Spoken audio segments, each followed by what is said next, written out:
States of America, and to the republic for which it stands, one nation, under God. 150 years ago, President Abraham Lincoln, perhaps our greatest president, rose to give the Gettysburg Address. Standing on that charred battlefield as the nation was racked by a civil war that pitted brother against brother, that cost some 600,000 American lives, to expunge that great shame in our nation's history, the disgrace of slavery. President Lincoln, when he arose in that battlefield, he didn't know how the Civil War would resolve.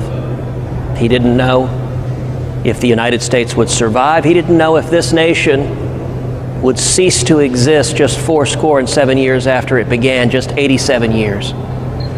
And yet he had a profound and abiding faith in God's providence and wisdom guiding this nation. And he stood up and he delivered 270 words, just 2 minutes, laying out a vision for the divine blessing that has ordained our great nation. 150 years later, these words, and this is believed to be the actual copy of the Gettysburg Address that President Lincoln had folded in his pocket, that he pulled out on that battlefield to read. 150 years later, those words still echo powerfully about our shared values that bring us together as Americans. 77 years ago, our fathers brought forth on this continent a new nation, conceived in liberty and dedicated to the proposition that all men are created equal. Now we are engaged in a great civil war, testing whether that nation, or any nation so conceived and so dedicated, can long endure. We are met on a great battlefield of that war. We have come to dedicate a portion of that field as a final resting place for those who gave their lives that this nation might live.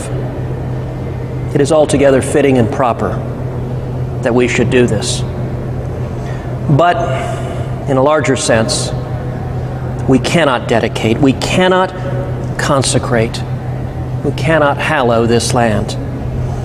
The brave men, living and dead, who struggled here have consecrated it far above our poor power to add or detract. The world will little note nor long remember what we say here, but it can never forget what they did here. It is for us, the living, rather, to be dedicated here to the unfinished work which they who fought here have thus far so nobly advanced. It is rather for us to be here dedicated to the great task remaining before us, that from these honored dead we take increased devotion to that cause for which they gave the last full measure of devotion. That we here highly resolve that these dead shall not have died in vain, that this nation under God shall have a new birth of freedom, and that government of the people, by the people, and for the people shall not perish from the earth. Those words ring throughout the annals of time. They bind us together, and 150 years later we celebrate the American spirit that ensures that the rights each of us is given by our Creator, every man and woman, a divine right to life, liberty, and the pursuit of happiness, is protected in our nation. Today, we honor the 150th anniversary.